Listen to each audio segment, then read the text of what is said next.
Okay, I don't know if this is just my obsessive compulsiveness or what, but this is the connector for the filter mod for the Voron. I ordered some AliExpress Pogo, or they're magnetic power connectors. So that side goes on the filter, and this goes on the bracket that sits inside the printer.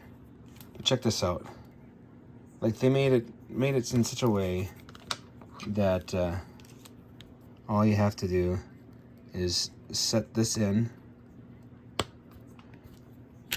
and then turn it to whatever side you want. How cool is that? And then you just mount on either side to the and then when you're ready to change the filter, all you do is just pull it, and the power gets disconnected, and you take the whole thing out.